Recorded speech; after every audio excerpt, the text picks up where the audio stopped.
What's going on, YouTube? Welcome back to 303 Streets. My name is Brandon LaChuga, and if this is your first time to the channel, welcome. So today we're going to be fixing some curb rash. As you can see, this being a rental on Turo, people always are curb rashing it. So this is the touch-up paint, as you can see right there. I just did those little dots. So once they're dry, we'll see how those come out. But from a distance, they look pretty good. You can still kind of tell that they're there, so we'll see if I can get these pretty smooth. But we're gonna sand this out a little bit. I don't really want to go too hard, so I'm gonna just try to see what I can do just on the stuff that is rough. I'm gonna try to wet sand it a little bit, try to get a little bit smooth, and then we'll try to paint it. So we're gonna be using some 320. I'm gonna try to, again, keep it very local to just where the damages are. So I'll try to just go right here a little bit and up here. So I'm gonna wet sand it, and how I'm gonna do that is I'm just gonna kind of spray that a little bit, soapy water. I'm gonna spray this with some soapy water, and then I'm gonna sand it, and we'll take a look at what it looks like after really quick. So let me do this and I'll be right back. All right, so here we are. You can still obviously see them. They're a lot smoother though, so they should fill in pretty easily. So normally if it's got some pretty bad damage, you can use some filler putty and you can kind of fill it in. I might hit this with a buff and scratch remover to see if I can kind of clean up some of this a little bit. So I'm gonna try to do that, and then after that we'll paint it. But like I said, if you had some deep gouges, you would normally like sand it down, use some body filler, and then sand it again, prime it, and then paint it. But all we have is a little touch-up paint, so I'm gonna try to buff out some of these really quick, and then I will be back. So yeah, that's what it looks like after it's sanded. It's pretty smooth. Obviously it still doesn't look very good, but it's still pretty smooth. So I'm gonna try to buff out some of those things, and then we'll start painting it after that. All right, so we're back. I taped everything off the best I could. As you can see, there's a little compound left over, so I'm gonna clean that off. But it didn't do too much. It might have done just a little bit, nothing crazy. So I'm gonna finish cleaning off the compound, and then we're gonna paint it and see how it looks after that. So yeah, I'll clean off some of this. As you can see, there's some of the compound left over. Like I said, it might have taken a little bit of the stuff off, but not much. So it mostly just needs to be painted now. So we'll go to that. All right, so here we are. That's where the damage was. Again, not 100% perfectly smooth, as you can see. I wish I had better lighting. Sorry about this horrible lighting. But looks a lot better. Again, it could use a little bit more sanding. In all reality, it probably could use, the whole section could be, you know, sanded pretty good, smoothed out. The best solution to get best results would be a spray gun. So again, taping everything off and then spraying the section that needs to be done, so it's pretty smooth. Because as you can see, you can kind of see the brush marks. So I tried to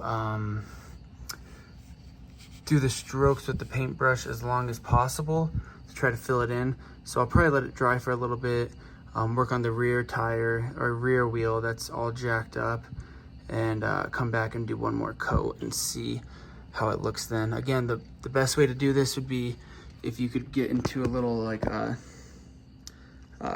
airbrush.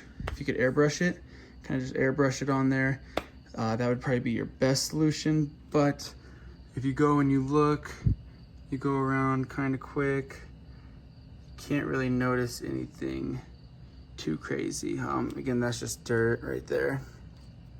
That's not any curb rash, but yeah, so if you kind of just go around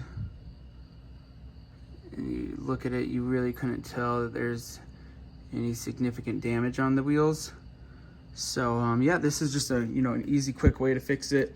So again, really quick, you can hit it with start with the 220 wet sand, move on to 320. As you can see, there's some of the stuff that I was getting.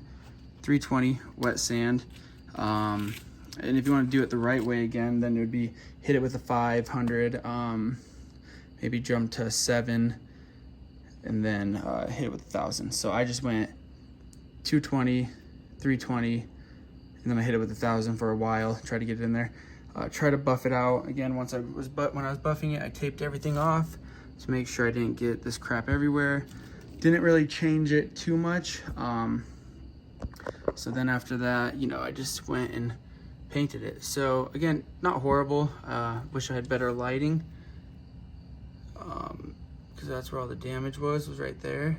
So if I had a little bit better lighting, you might be able to see it better. But again, it's good enough to not really see it, especially if you do one more coat of the paint. And again, the best way to do this is if you do have some significant damage. What I really should have done if I wanted to do it 100% right and 100% correct is I would have broke out my little Dremel right here, break this out, put on one of the little bits and kind of sand it around, because it's got a rotator one right there, using this.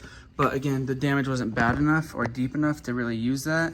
And then again, to do it right, if you can get like half a quart of this, even if this whole bottle was actually completely full instead of being like down here, you can pour it into a little airbrush and then airbrush it on, and then airbrush on a clear coat, and then you're good to go. So realistically, this would need a hit of a clear coat after to make sure it holds really good. So I'll probably find a little bit of a clear coat, and again, I'll tape off everything that I don't want to be hit, and then just clear coat over what I need done. So yeah, that's technically the right way, and the best way to do it would be to break out this little Dremel, sand it out, each individual little spot that needs it. If it's deep enough, take some body filler. They make some really cheap small body filler, little tubes that it's like a 1-to-1 ratio. Mix it up, fill it, smooth it out, come back, hit it with, then that's when you'd hit it with the 220, 320, 1,000, prime it, you know, then do the airbrush it on, and then you can from there use a clear coat. But this, if you're just looking for something super quick, super cheap, super easy, like I said, this is what I used. Worked pretty good. So as long as you sand it and try to smooth everything out, and like I said, I'm gonna go back again with this. Once this dries, I'm gonna go on to my next wheel and try to fix that. But once this dries, I'll put one more coat on, and we'll see how it holds up. I'll just put a review on here, and eventually down the road, and we'll see how it survives, you know, a car wash and stuff like that. So yeah, hopefully you found this video helpful. If so, please like and subscribe. Stay tuned for a lot more videos to come. If you have any questions, comments, concerns, or if you have a better way of doing this, leave it at the bottom. I would love to know and love to hear a better way. Again, this isn't the 100% correct way. This is just kind of a quick solution way. So yeah, if you really want to make sure that you never get any curb rash like this, your best bet is to go onto Amazon, especially if you're going to be running just these and not your aerodynamic wheels. If you're going to run just these, I would suggest getting some covers for them, because the covers go over the entire wheel, so the lip and all, and make sure that if you do hit a curb, it's going to protect it, and it's going to hit the you know, the little cover versus your actual wheel. So that's just my advice, what I would recommend doing. But yeah, again, if you have any questions, comments, concerns, leave them at the bottom. And again, if you have a better way of doing this, I'd love to hear what you did. But yeah, thank you for watching 303 Streets. I hope you found this video helpful. If so, please like and subscribe, and stay tuned for more videos to come. Thank you.